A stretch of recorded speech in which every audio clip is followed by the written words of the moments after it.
Hello, everybody on Facebook and YouTube. Welcome to the Weekly Pet Roundup. We've taken a little hiatus because I've been traveling nonstop, but we're back. And hopefully the Tuesday schedule works well because it did help me on Monday to just work and Good. not have any interruptions. So I'm hoping that Tuesday works for our friends who join us because it definitely works better for me. I had so much work to do. Well, it's the beginning of the month. So Yeah. uh, I have all my social media management to do for my clients. And because I've been traveling so much, I haven't worked ahead like I like to do. So I'm still getting stuff done, but it'll get done because I always get it done. That's what I've been telling myself too. I'm like, there's this one thing that I need to get done by Thursday, and I haven't. And I'm like, I don't like not. It's weird because like I can't. I need that like crunch time to get things done, but at the same time, like I don't love that I wait until the last minute to do Well, things. yeah, I just got a last minute assignment for a magazine, which I had stopped writing for the Yeah, I saw. magazines, but this Yeah. one was kind of like a favor. So I said yes when I should have probably said no. So after I hang up here, I'm gonna reach out to some contacts so that I can write this article for this magazine. Um, we shall see if it gets done in time. The due date is Monday, so we'll see. Oh boy. Well, Yeah. I'm And sure. then I'm sure. I also agreed to sub a yoga class on Monday morning. So all of it is just like at the same time, which is, I say yes too much. And my New Year's resolution for myself personally was supposed to be to say no more. Yeah, I remember. And as you can see, it is not working all that well. I have been saying no more, but just not enough. Yeah, I've been saying no more too, but Not enough. I still like, yeah, it still feels like not enough sometimes. I get it. Because it's just, I mean, people will just pounce, especially like if they're used to you saying yes, and then they have this like issue, like, like they're offended if you say no. You know what I mean? It's like, how dare you? Yeah, How that's more of dare a you? that's more in my personal life than in my Yeah. professional life, thankfully. But yes, I hear that. It's like more, it's not like upset, it's just like a surprise that I'm not going to be as available to other people as I have been. And I'm only doing it because I obviously need to prioritize my family, my little immediate family, my kids, my husband, my pets, myself. Those are the priority. And so Yeah. if I say yes to everybody else, I inevitably have to say no to them, which is not ideal. So, well, speaking of our pets and prioritizing them, it is, and of dust storms, it is springtime, which means seasonal allergies. And that is what we're talking about today. We're talking about seasonal allergies. If you have a pet that has seasonal allergies, environmental allergies, even we can talk about, food allergies if you want to, but that's probably for another time just because it's springtime and we're trying to make this really relevant to those that are kind of starting to notice that their dogs are like hacking a Yeah. little bit or sneezing a little bit or itching a little bit. And like those, if they just popped up now, probably indicate some kind of a seasonal allergy. So Jess, do you want to get us started? Well, I have to say that here in Virginia, everything is covered in yellow at the moment. I didn't quite notice it until this morning I woke up. I've been having like windows open because it's nice outside. And I woke up this morning and I looked over and I'm like, that is covered in Yeah. pollen. Yeah. And then going outside, it's like there's just, because it also rained overnight last night, there's just like, lines of yellow everywhere from where, the rain dried. So I know that people and pets alike are definitely in the thick of it at this point. And I mean, we can talk about a lot of different things, but one of the biggest things, and I know one thing you brought up before we went live, I'll let you bring that one up. For me, and it is incredibly important, but for me, one thing that is often overlooked when we think about especially seasonal allergies is liver support and the health of our liver, because our liver is what processes the histamines in our body. And so if it is not functioning properly, and if we are not taking care of it, if we are not doing even, and we can talk more about detoxing a little bit later on because it is kind of kind of complex. Uh, we can definitely get bogged down with an abundance of histamines in our system and our liver not being able to process them out. So that's kind of one of the things that I really wanted to focus on today. But I know you had brought one thing up too that is also just as important. So I'll let you bring that one up. Yeah, so for me, it's you know, gut health, and the immune system, and how overstimulated our immune systems Yeah. are just because of environmental toxins and vaccines, and like no anti-vax conversation here. Just it is a fact that, you know, when we get a vaccine, when we give our pets a vaccine, it really ramps up our immune system. That's what it's supposed to do.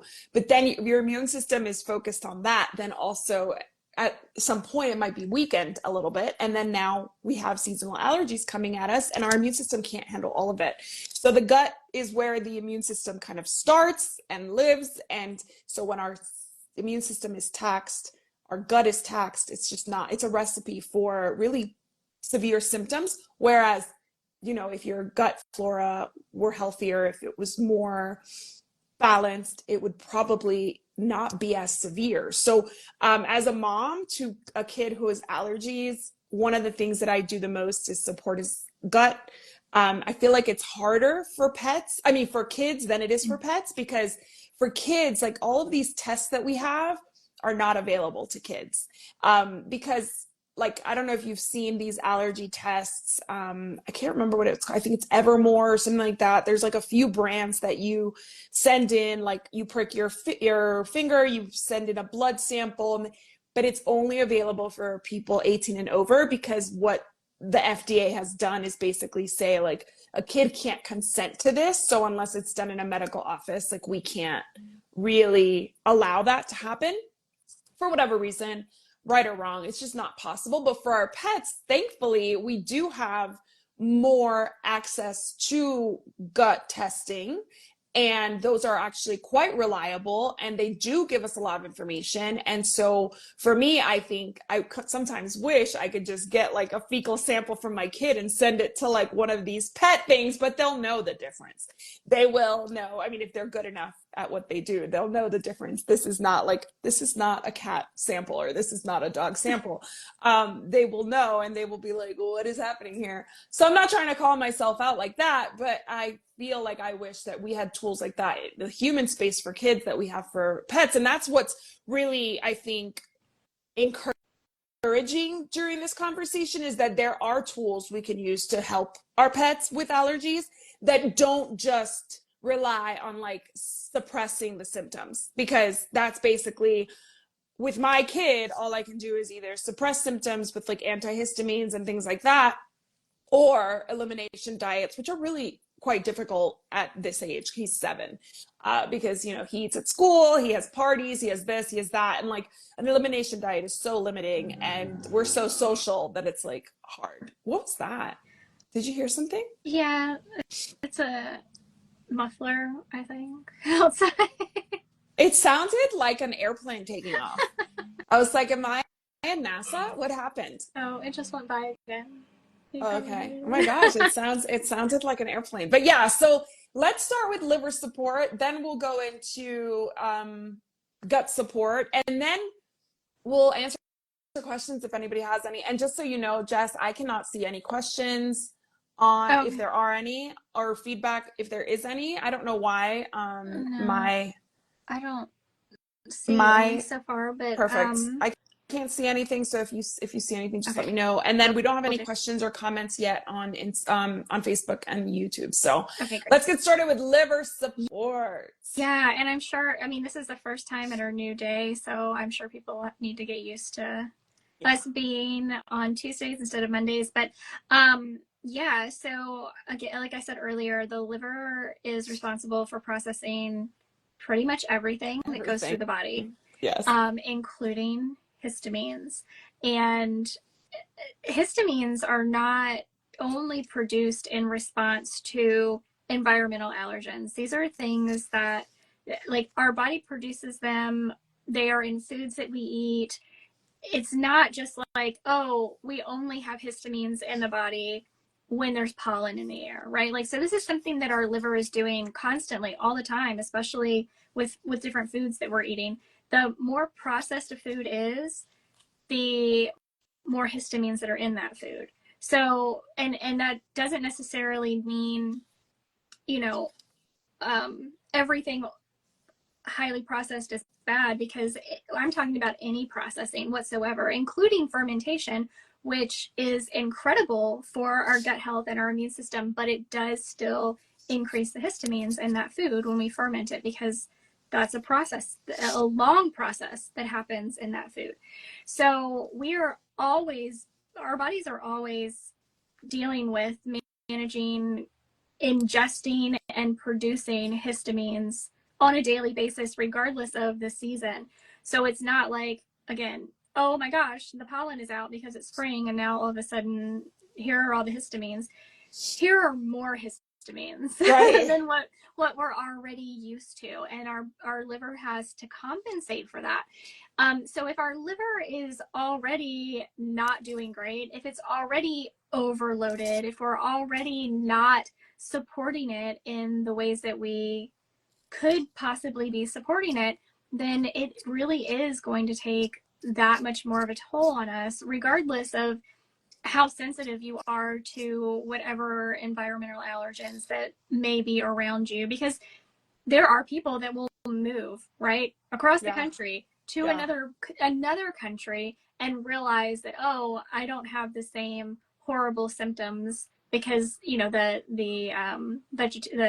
plants are different, the pollens are different, the everything in the environment is different. And that's wonderful if you can do that. Not everybody can do that.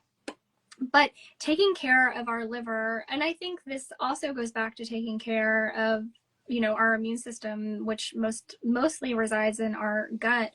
But taking care of our liver is something that we should not just be doing in the spring or just in the fall. We should be doing this every single day, at kind of a low level. Yeah. Like just a low level detox by being intentional with the foods that we eat. And then we can also use herbs to do heavier detoxes. There are, of course, humic and fulvic acids, clinoptilide. There are lots of different things out there that we can use for heavier detoxes, binding and detoxing.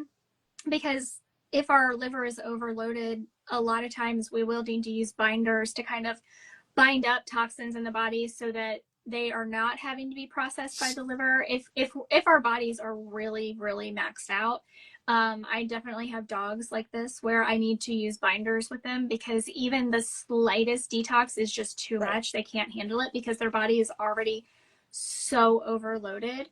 So that's something to consider, something to think about. If you're like, oh, well, I started adding milk thistle and my dog was like sick as a dog, right? Well, maybe that's because their body is so overloaded. We need to bind up some of these things. When we use binders, they're actually going to bind up whatever is in the body that it can bind to.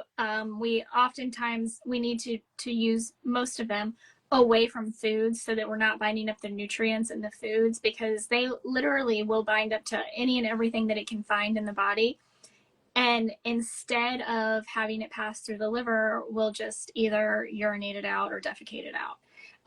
That's kind of the job of these binders.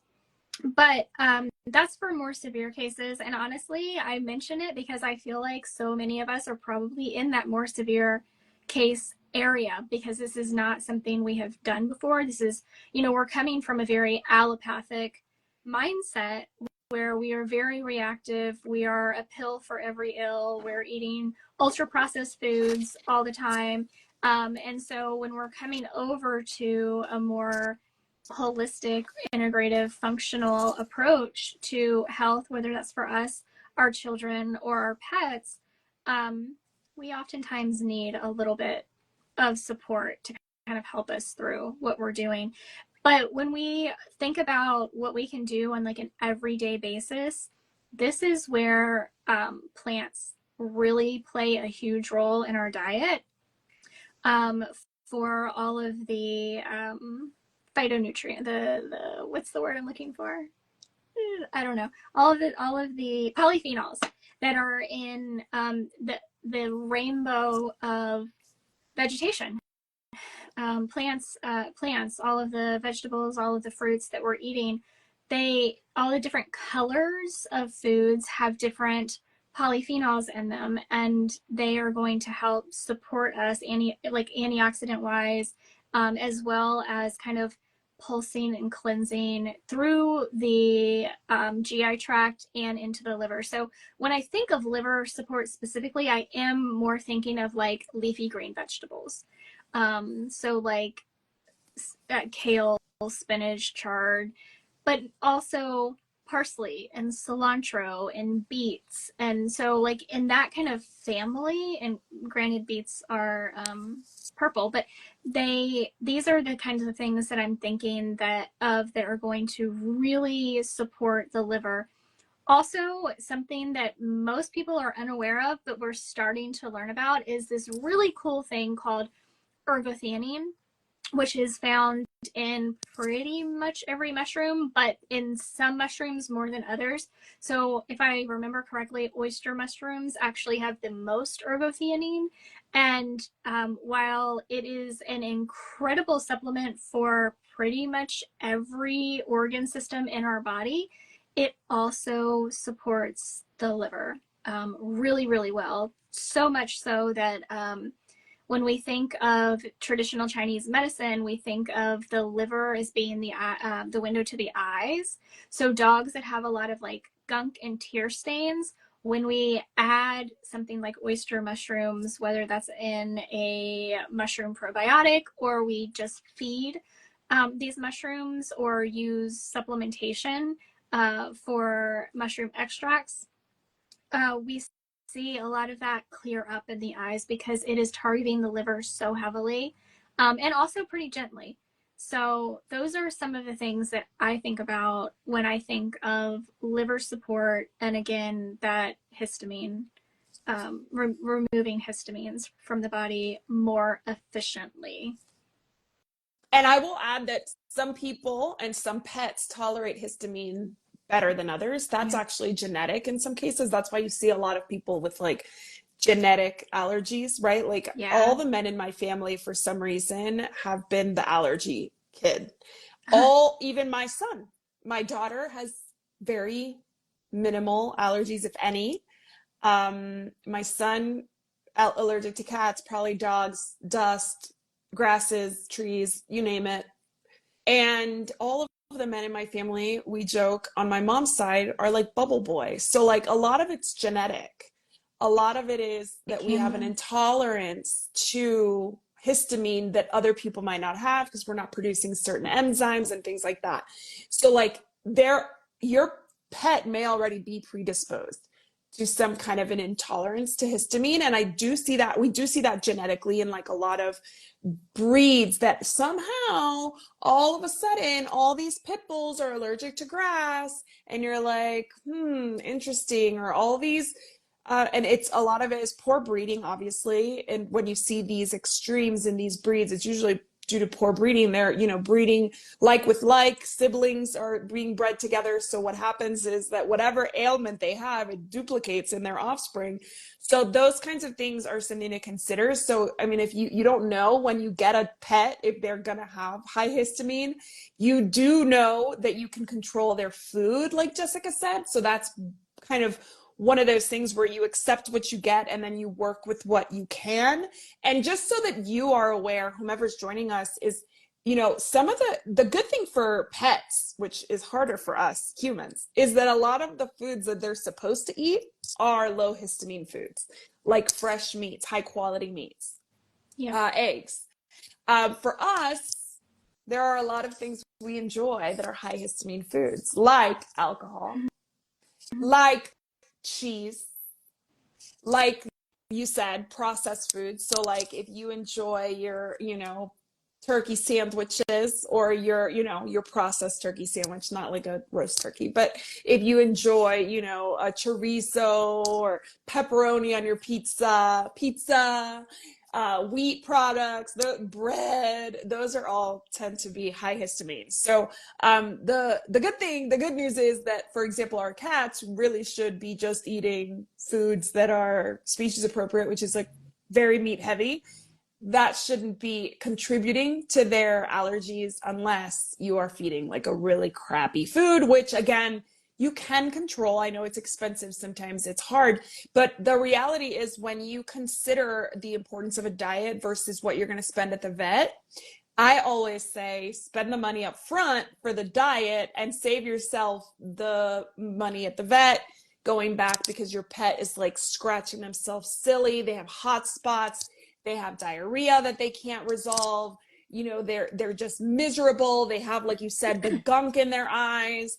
There's so many symptoms that, you know, you're not going to just ignore because they get to the point where they're so severe. You have to go to the vet, when you could have potentially at least controlled those symptoms with a proper diet. So as humans, it's harder because, like I always say, they're not opening the fridge and making themselves peanut butter and bacon sandwiches. We are opening the fridge and feeding ourselves like prepackaged foods and things. So we have to be more careful, and we can make really good choices on their behalf. Well, and to that point, you know, our dogs and our cats don't have any control over what they're eating. We have full control over what they're eating. And every single kibble on the market, I don't care what the quality of ingredients that they start out with, is high heat processed and extruded. And those two processes, I mean, you could have started out with the most beautiful duck, or rabbit or whitefish or whatever, that's really, you know, a beautiful cooling food. It's high heat processed, it's extruded, it has high histamines. Period, end of story. Like, there's nothing that we can do about that other than not feed it. Exactly. Exactly right.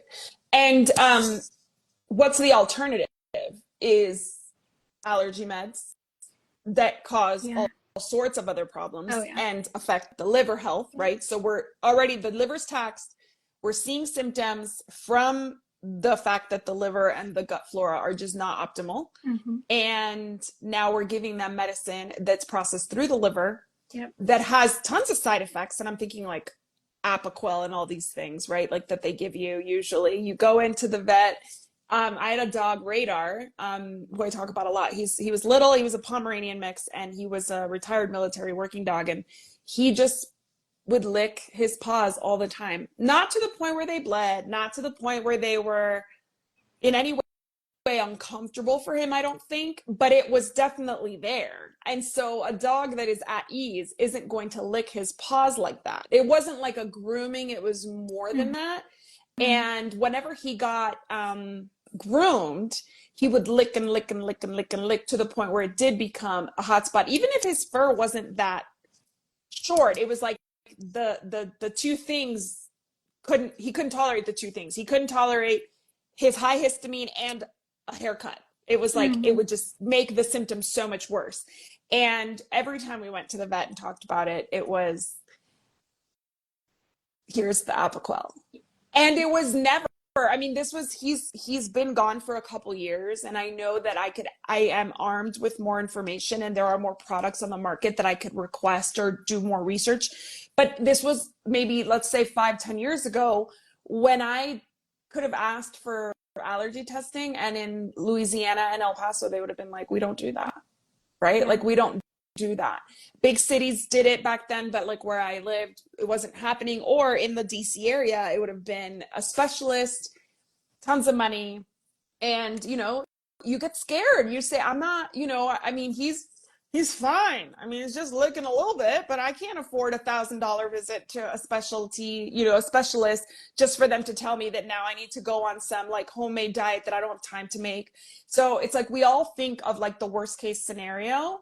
And I'm glad that the industry has moved forward in the sense of like these at-home kits and at-home things that we can test to kind of get like a baseline for our pets and improve from there. And people like you, Jessica, and like our friend Kara, who can help pet parents who don't have any clue on this through that process.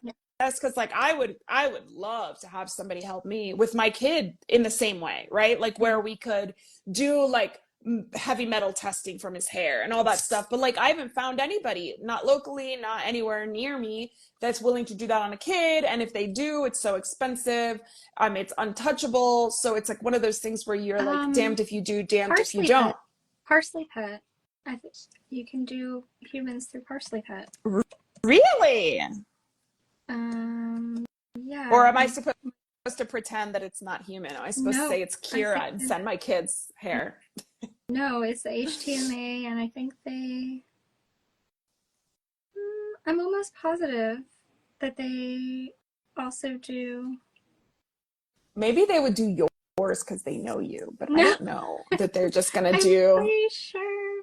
I'm Oh, look, pretty what's sure. really funny is I just looked up Parsley Pet, and the dog that they have there is a Pomeranian that looks just like Radar. What is hair tissue mineral analysis? Okay, here we go. It's right in the middle. Nutritional blueprint test for humans. Order Oh my now. gosh. But is it for kids? That's the thing. Well, That's where they I get. don't think she's gonna. You just go to a checkout form. It's not asking you any of that. It's $275. Well, they ask you a birthday, and I feel really uncomfortable lying. So they usually what they do, and I don't know if about this particular test, but for a lot of tests, they ask you for the patient's birthday. And so I'd have to be like, okay, yeah, this is, and so one thing I do want to talk about real quick is tests when it comes to testing in humans, and I don't know the answer, that's why I'm asking this of Jessica, is in humans, there's like this big debate on what's better for allergy testing, whether it's the skin prick tests or the blood tests. And depending on the medical provider that you ask, they have different answers for you. Yeah. And so some people say that the blood test is the best, but then some people say the blood test is too sensitive. So like, it's just gonna flag everything. And then I did get, I'm actually doing immunotherapy allergy shots. I've been doing it for a year now, and I do feel like it's helped a ton. And I did the skin prick test, on your back and I've always been super allergic. Again, like genetically, I was from birth, and then living in Ecuador, I'm sure that didn't help, growing up in Ecuador with like being like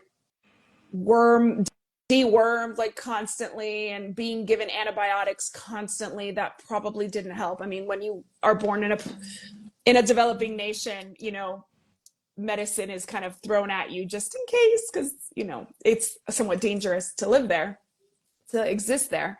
But I feel like it has helped. But like when I did the blood test, it was one of those mail-in blood tests for myself versus the skin prick test. Like the answers were different. Granted, it was over the course of a few different years, right? So like it was like I did the blood work first. I think that was maybe 2020-ish, and then I did the skin prick test last year, like early spring, this time last year. So tell us what's the best way, or what is the way that pet parents can have their pets tested if they were to go through like a veterinarian? So going through a veterinarian, I think I have seen veterinarians do that patch of skin thing. I have seen that. I don't think it's as common. It's not very common. I don't think you're going to find that very widely used. Probably for a number of reasons. One, it just takes so much time for the veterinarian to do that. And we have talked about this so much. Veterinarians do that. They don't have time to ask you all the questions they need to be asking you to even properly diagnose things. Generally speaking, your vet may not fall in that category. I'm being very general here. Right. So what you're mostly going to find is the blood testing. And I think it is probably a little bit more sensitive to where, because it's about like calibration. in these machines, right? So it can be a little bit more sensitive, and that may and may not be a bad thing. If you have a dog that has so much going, like their symptoms are crazy and they really have a lot that they are truly allergic to, that may not be a bad thing to be like overly cautious. But I do think it's a disservice to not have the time to do the skin prick ones, because that's, you can't, you're not going to mess that up, right? You're seeing firsthand how that animal is responding in real time, you know, over however long they wait to see if there's a reaction. You're seeing that on the animal in real time like that. I don't think you can get any better results than that. I think the blood testing is more for efficiency. Yeah. And so I'm not saying that it's bad, it's what we have, but yeah, I think it can be a little oversensitive sometimes. Well, I mean, if your pet is so miserable, I mean, it's a good start. Oh yeah. I do that and pair it with a gut testing kit of some sort. Oh yeah. I know there are a couple that you recommend, which let's start with those. So, Innovative Pet Labs is one of my favorites, and they are constantly rolling out new stuff. So they have comprehensive gut check, which is what I always start with. And then depending on what's going on, if we find there's something that we need to work on, then we can kind of target what we're retesting. So we're not spending as much money on the retesting. We don't necessarily have to do that. That can tell us a lot, from leaky gut to just all sorts of different like inflammatory points in the system, as well as some pancreatic enzyme. So we can kind of gauge how well the pancreas is working in food digestion as well. So the comprehensive does a lot. And then depending on what we find, Animal Biome also has testing that is going to let us know, in comparison to what we currently believe a healthy gut microbiome is, which there are definitely skeptics and critics of that, but it's what we have, right? Like, this is what we have. To see like where your animal compares to what we believe a healthy gut microbiome looks like, as far as the bacteria that are present. Because sometimes we can, you know, a lot of symptoms can be like descriptors for so many different things going on in the body. For instance, one of the things that we recently, in the past handful of years, found out through the data analysis that Animal Biome has conducted is that what they find in almost every dog that has acid reflux is increased levels of E. coli. So we can target better, instead of saying, oh, well, we need antacids, right? Which is what you're going to get from an That's what Kira was given. Yes, that's exactly what Kira was given when she had. We can address the imbalance in the gut microbiome to bring those E. coli levels down. Because, you know, and this hopefully isn't news to anybody listening, but we all live with quote unquote pathogenic bacteria in our bodies, such as E. coli. We have that in our bodies and on our skin. Like, it's in our gut, it's on our skin. Our dogs, our cats, the same. It's just a matter of keeping those levels in check, from non-pathogenic back to the non-pathogenic bacteria. So, or what we call good bacteria and bad bacteria versus bad. Exactly. I really try hard when I learn something like that to like stop using that kind of terminology, good versus bad, because they're not bad in the sense that we want to eradicate Right. them, because this is a really, really delicate ecosystem that we're working with. We just need to And balance them. yes, yes. And that's something that I really want people to understand a little bit better, and maybe hopefully I can kind of work this into my content once I get back to my content a little bit better, is that this is a delicate ecosystem that we are working with.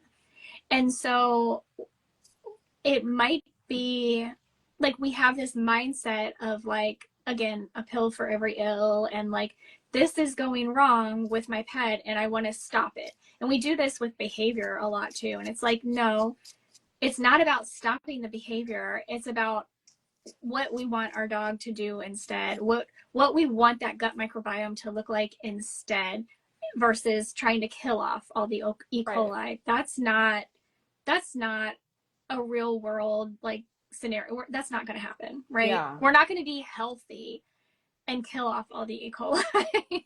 No, and it's one of those things where it's like getting to the root of the problem has stopped being important. And like, I will never understand that, because if my kid is acting out, or my friend or my husband is having a bad day, I'm not just going to slip them a Prozac. I'm going to ask them what's going on. Yeah.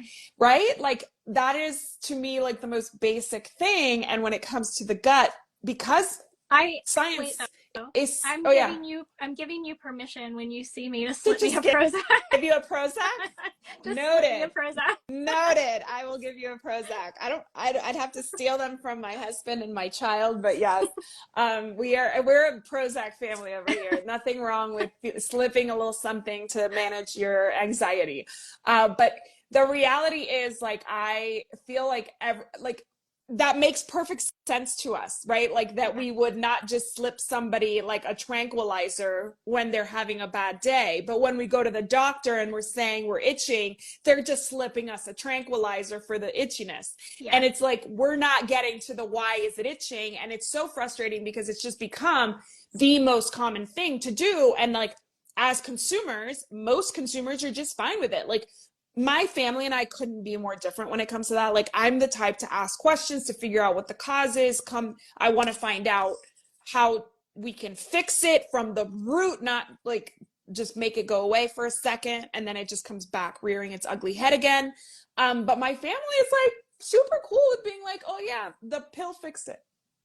Yeah. It doesn't fix it though. It doesn't. Exactly. It just suppresses the symptoms. So finding out where your pet stands in their gut health and in their liver health is really so basic, not just for allergies, but for like longevity, for energy levels, especially as your dog is older and taxed. I mean, all of our dogs are exposed to our dogs and cats. Dogs more, if you have an indoor cat, you can kind of control the toxins better. Not to say that our homes are perfectly toxin free. I know they're not. Anytime you bring anything home from the mall, from Amazon, something's off gassing and your cat's probably taking it all in. But like, your pets are coming outside to where it was just sprayed for mosquitoes. Your dogs are walking and licking and swimming in water that may be, not optimal, even though it's considered safe to swim in a lake or something. So all these things, they're taking in so much. And so when they're now exposed to something that causes high histamine, now their bodies just can't handle it. And so I know one thing I always do is I try to support my pet's liver before and after vaccines. Can you speak to kind of like, if that was something that somebody's facing right now, what they could do? Just because vaccines right now, high histamine, kind of a recipe for disaster. It is. And I will answer that, but kind of to go back to what you were saying, this is why it is so important that we are doing these kind of like really low level daily detoxing with like intentionality of the foods that we're eating and the foods that we're feeding our dogs, which is why, and again, we have learned through a lot of the data that Animal Biome has gathered over the past handful of years that raw fed dogs, generally speaking, are not getting enough plant matter in their diets. And this is one of the reasons why this is that is so important for us to address as pet parents who are especially raw feeders, like myself, because these like low level daily detoxes that we're doing with plant matter is what is going to kind of keep our dogs and our cats and ourselves able to handle all of it, all of what is thrown at us on a daily basis, all of those things you were talking about, where we can't manage the fact that the park down the street is being sprayed with glyphosate. We can't necessarily manage that. Yeah, we have to buy a new couch, right? And it doesn't matter where we're getting that couch from, it's going to off gas. Like those are the things that it's easy to become really overwhelmed with because it's everywhere around us. But if we're doing these like really simple things daily, that our bodies are much better equipped to handle these like not regular, but you know, every so often influxes that we're getting. But yeah, if we are having to do a vaccine, which is not my favorite thing in the world, but you know, everybody's in a different position, and you as a pet parent have to decide what's going to be best for your pet and your family. I believe the protocol, I actually have Rita Hogan's new book right here on my desk right now that I am reading. I believe her protocol, and everybody has different protocols, but I believe Rita's protocol is 2 weeks before and 8 weeks after of milk thistle. This is something that I do with dogs regularly anyway. I do it with myself. I'm currently finishing up an 8-week cycle of milk thistle for me. Same. And I think it's important, this is a really gentle herb that we can use that can really do wonders for our liver. I also, and this is not in anybody's protocol but mine, I use a full spectrum hemp extract with my dog and with myself. And while, yes, I really enjoy the calming benefits, especially if I give myself way too much of it. Super Zoo 2024 or 2023? It might have been 4 because I was in a bad way last year. I think it was 20. No, it might have been 23. It might have been 23. I should have done. I should have remembered to do it last year. She was so relaxed. Oh, so yeah. relaxed. I had to be like, do you want to go somewhere? Do you want to just sit here? What are we doing? Because she did. And it was the CBD dog health, right? Yeah. I put the horse tincture in the dog bottle for traveling, and I forgot that that's what I did. And I was like, I took my regular dose in the morning, which is just my regular, nothing's going to happen to me dose. And then some stuff happened during the day where I was like, I can't handle this. I need to do something. And somebody was like, I don't remember. It might have even been you. You're like, don't you have your CBD? And like, I took a whole dropper full, forgetting that it was the horse tincture.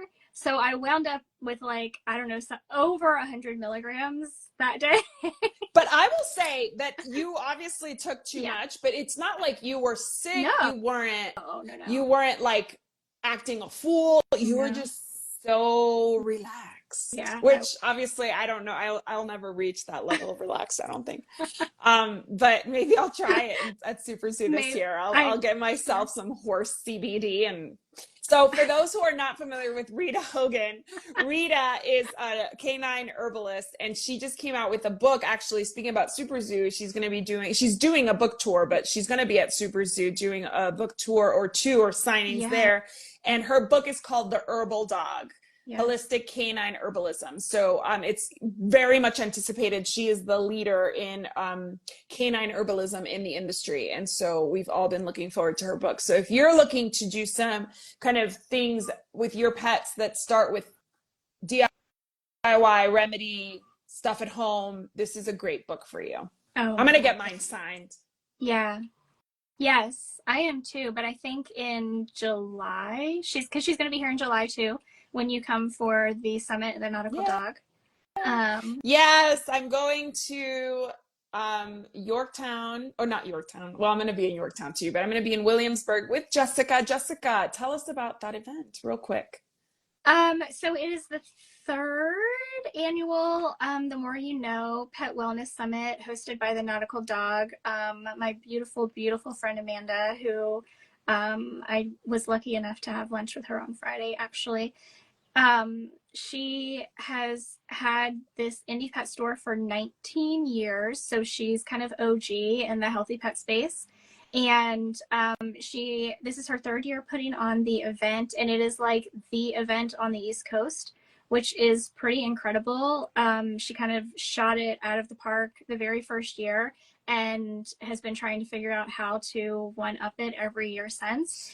And so this year we have, I'm going to try to remember the speakers off the top of my head. We have Connor Brady as the headliner.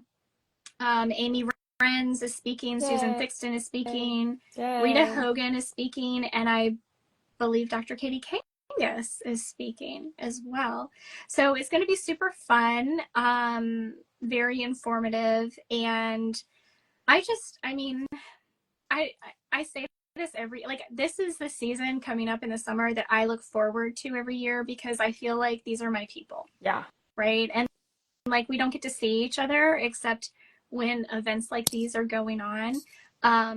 So yeah, and then of course Super Zoo, because then we get Jay and Adrian and Yeah. everybody that's Well, so anybody who's in that area, Williamsburg, Yorktown, Newport News, the Hampton Roads area of Virginia, Amy Runs is actually going to be at the Nautical Dog on April 12th. So that's coming up here soon. She's going to be talking about whole foods versus synthetics for dogs and cats.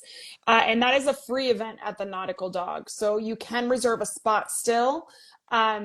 Again, that's the Nautical Dog. And for the More You Know Summit 2025, it is sold out. So I do believe. No, there are some No, tickets. it's not. Oh, there are some tickets. Oh, cool. So let me know tickets. if I need a ticket. But I wanted to invite my my client to. She will need a ticket if she goes, But I will you not, don't, right? because you're Okay. coming with me. Perfect. Yay! I'm going to be at your booth, aren't I? Yes, you're going to be at my booth because I am a sponsor for the Yay! event. Amazing. Okay. So yeah, so anyway, back to the conversation at hand. The Oh, Nautical wait. Dog, wait. Gosh, why can I never? I think I know her name, but I know she doesn't like her name being said. Maple Oh, Cider's mom. yes, No. hi. Yes. Yes. Says Rodney and Karen will be speaking at Super Zoo this year, which I actually did not know. So Awesome. that's interesting. That's cool. I'm Well, thank surprised they're you. coming back for the second year in a row. Yeah, that's so cool. I'm glad. I bet they had fun. I Well, bet they had fun. of course, but I mean, they're also like, they have a PR team They're and they're in they're demand busy. and Well, I mean, if all of their Super Zoo knows what they're doing. So a little step back for those who are interested in Innovative Pet Lab. Are you an affiliate with them? You can actually get their products on my website at Okay. jessicalfisher.com. Perfect. So yeah, and the cost for the cat comprehensive gut check is $249, and the cost for the dog comprehensive gut check is $299. And I mean, I know it sounds like a lot of money, but just think about all the steps that it saves you at the vet, all the meds that it saves, like all the trips back and forth, all the topicals that you're going to put on the skin and all that. So just think about that. And then Animal Biome, are you an affiliate with them as well? Or do they even have one? Yeah, I have. Well, no, I think I have a wholesale account with them, but I don't have their stuff on my website yet. But I also wanted to mention that Innovative Pet Lab, because I said earlier, like they're coming out. They've been coming out with stuff. They recently came out with a stress test for our pets as well, which I think is pretty darn cool. That is cool. Cortisol levels. Yes. So that's something that we can add on to any of the comprehensive if we need to for a little bit of a fee. But Dog Tot is saying Super Zoo has invited them to come as speakers this year, which is pretty cool. We'll have to look at the the schedule. agenda. Yeah, because we have our own schedule this year. We're trying to not overdo it like we do every year. Like last year, I came home with COVID. Dead. I came home with COVID. Like I had never had COVID before. I've been to Super Zoo. I've traveled all over. I never had COVID before. And I feel like I was so run down that I ended up sick. I think almost everybody I talked to left with COVID. Yeah. Yeah. And I know I've been exposed a million times. My husband had it. My kids had it. I didn't have it. So I know I've been exposed. It was just like my immune system was not working. I was so tired. I was so taxed. And I didn't even drink or party that much. We were like in bed like normal times. We were. 2023 was way more fun. Yeah. I'll be honest. It was way more fun. It was. And she's bringing maple cider this year, by the way. We get to meet her. Yes, we need to have fun again this year, and we are going to have fun again this year while getting our work done. We will get our work done. And we will book so we can do this live there. We'll book the podcast capsule if they have it again, so we can do this weekly pet roundup. It'll probably be on a Thursday. I think Wednesday or Thursday, depending on what day we decide to hit the show floor. But I did want to finish up. Is there anything that's missing from our conversation on your end? Because I do want to ask you a question that I already know the answer to, but I want to give you the opportunity to wrap anything up that's serious first. I don't know. I mean, I think use your tools. Use your tools. Yeah, there's so many podcasts. Have you done any podcast interviews specifically about allergies that people might want to refer to? Not specifically about allergies, no, but there are definitely podcasts on, the polyphenol benefits of plants. There's a crap ton on gut health. I think that, and that's going to get you where you need to be, really, at the end of the day. Yes, exactly. Yeah. Don't give up. Don't put, a Band-Aid on the symptoms by just giving allergy meds. It's not something you'd want for yourself, so your pet probably won't want it for themselves either. And I just want to finish up, Jessica, asking you how you feel about veterinary diets for allergies. Wait, they have veterinary diets for allergies now? They do. They do. I really have them for like food allergies, but like, oh my gosh. I am in general not a fan of veterinary diets. Okay, so Derm Complete Environmental Food Sensitivity Dry Food from Hills. Adult Sensitive Stomach and Skin Chicken Dry Dog Food. Chicken based. No, thank you. Which is the most common allergen, I think, for both cats and dogs, right? Yeah, it absolutely just dogs? is. Yes. So here, 99% of the theory behind those foods, whether they call them prescription or veterinary or whatever they're calling them, the theory is, oh crap, the food that we told you to buy and feed your dog caused a problem, so here's another food that we make to fix it. And that's what these are. And sounds familiar. Sounds like the opioid crisis, right? Yeah. With a handful of them, the nutrients are so inappropriate for the species they are feeding that they have to be sold to you through a veterinarian, because they are supposed to be monitoring their nutrient levels. Because I did not know that. That's why you can't just go and buy a kidney diet without a prescription from your veterinarian, because the protein levels are so low that literally that species cannot live with that low of a protein, because they are carnivores. Right. They start muscle wasting. They start pulling amino acids from their own muscle because they're not getting it from their diet. So in my opinion, while there are some things that if they are advanced enough, we would want to make adjustments to the nutrients. Most of the time, we really just need to get these dogs or cats on a species appropriate diet, and we're going to see a lot of resolution with just that. Yes. And one thing I'll add before we conclude is I know that it's really, I had a friend, and I'm thinking of one person, but I know people reach out to me about pet stuff all the time.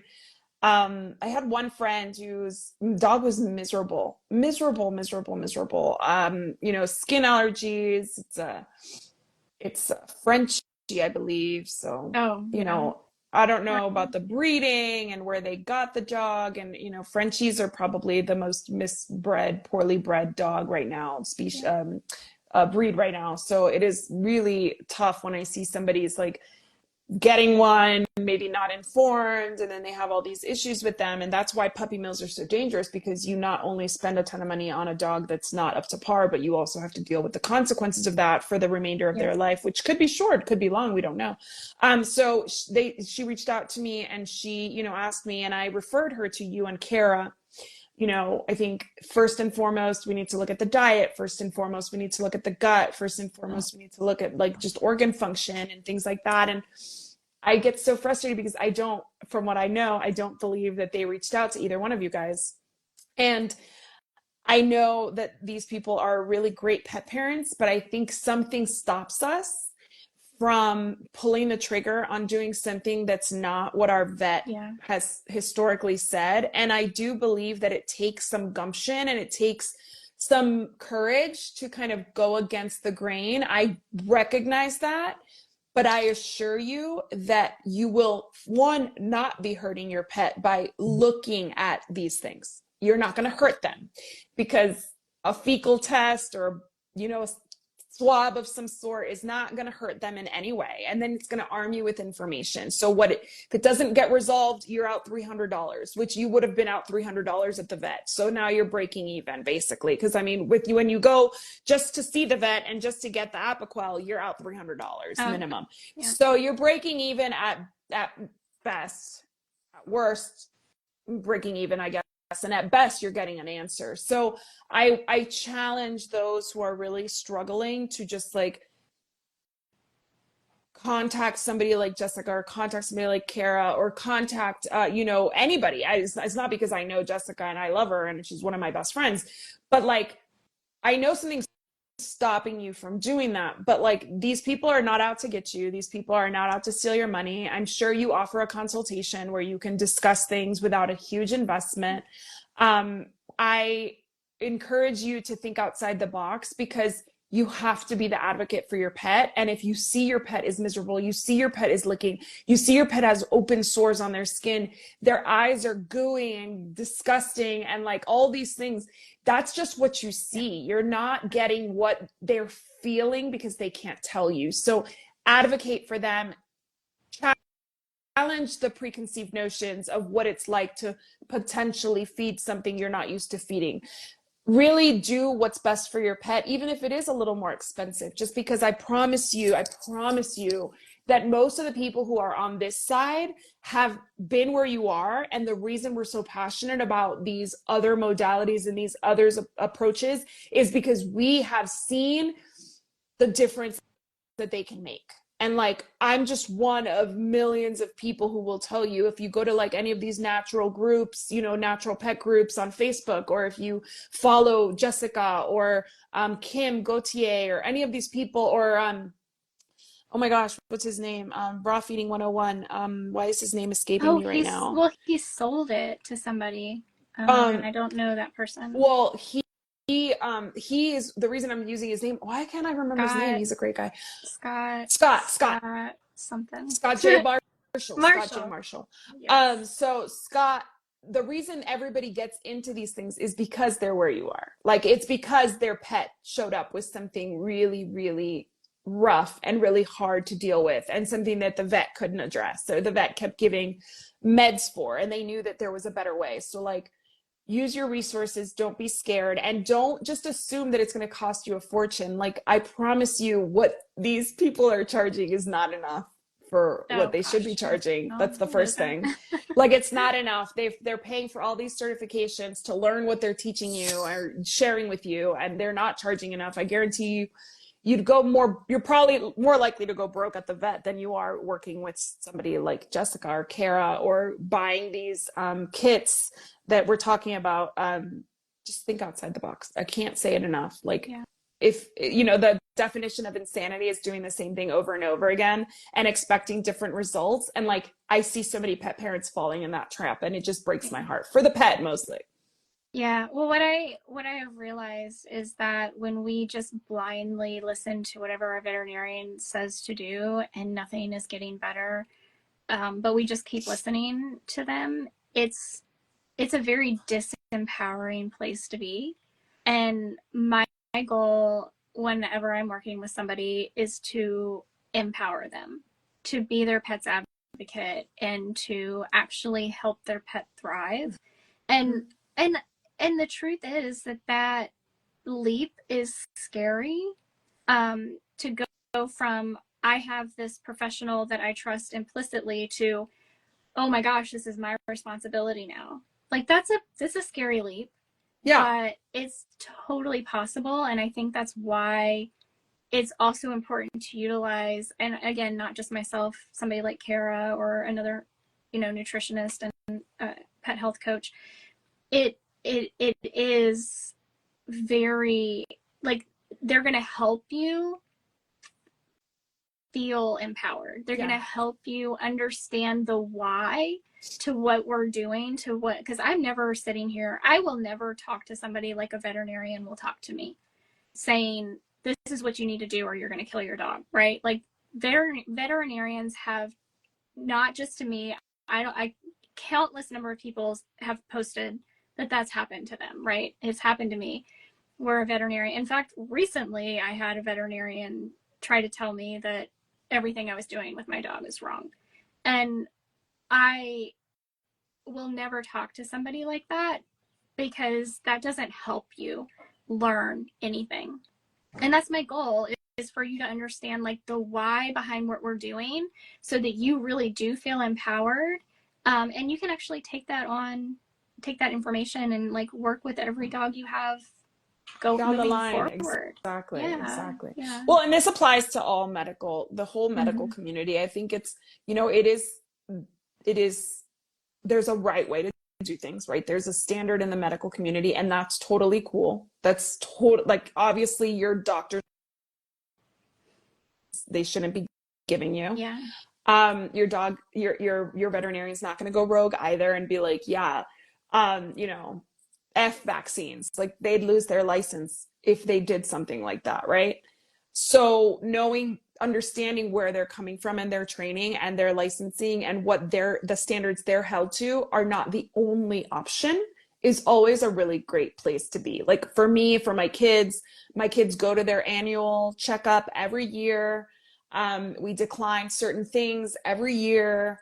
We will accept medication for things a lot of other parents in general would never accept. My son has ADHD. We've tried a bunch of stuff, and to help him, I will do anything, whether it's medical establishment or alternative medicine, whatever. I will try. I will do things based on my gut and my knowledge of him. So I am all about it, but I recognize that this person is going to come at me with this versus this person's going to come at me with this. And I think one last resource I want to share is Dr. Katie Woodley. I think she's really fantastic. I know she's put up a lot of things about allergies. Dr. Katie Woodley is a veterinarian, but she is an alternative modality. She's comfortable with the alternatives. She does a lot of testing too. She and I spoke about my son, and she gave me some ideas a few years ago at Super Zoo. So that's another really great resource if you're looking for something more medical, like, right? Like, you want to go to a veterinarian. So there you go. You have that option. And there are other options. I mean, there are plenty of holistic veterinarians that actually are probably on your show. Yeah, no, I love how Dr. Katie Woodley has really, like, honed in on, like, everything she does is about the gut. it's all Yeah. about the gut. So yeah. Yeah. Um, yeah, I think that pretty much covers it. And I hope this can help people maybe survive allergy season this year and every year moving forward. Yeah.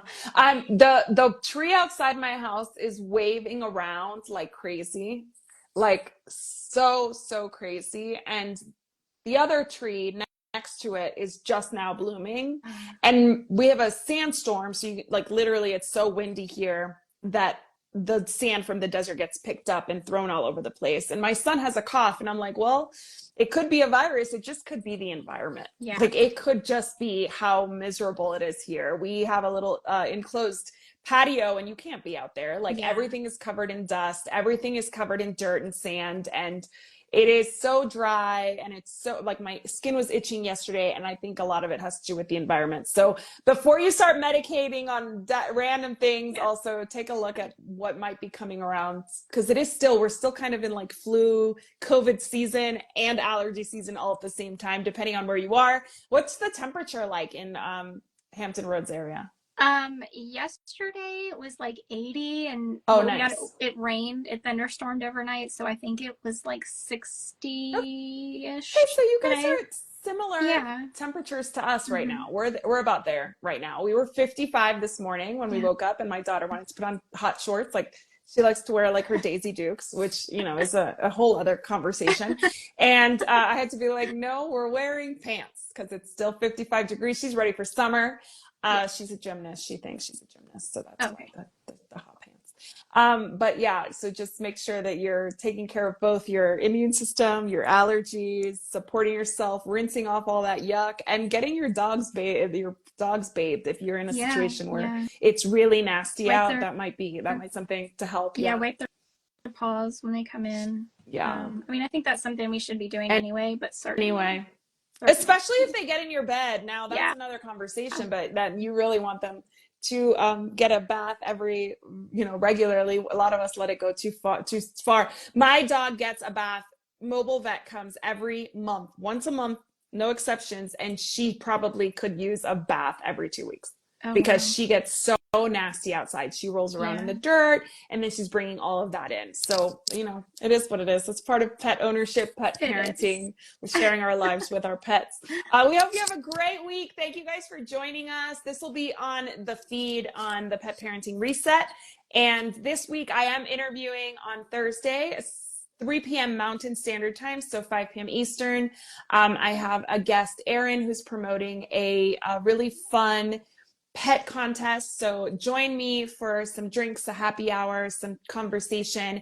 I think I will share the information about that so you can get started and follow her on Thursday morning, because I have so much to do to catch up still from my trip to Spain and my cruise with the Texas Pet Sitters. Yes. I know. I wanted to ask you about that. We're so over time right now. We're so over time. But it was so good. The cruise was amazing. I love that. The cruise was so much fun. Like, I feel like, think about all of us getting all of our Super Zoo people and going on a cruise together. I mean, what could be better? Exactly. Right. Like it was like this, it's the same thing. It's like this great group of people. I adore the Texas Pet Sitters Conference people. They've invited me next year, 2025 or 2026, to MC again. I spoke twice and MC'd this year, which is a lot. And it was really fun, and it was just really cool to get away. My mom came with me, and she met everybody, and she was like, you have such a good group. And I'm like, you got to come to Super Zoo one day to meet all those people too. But I don't think she can hang at Super Zoo.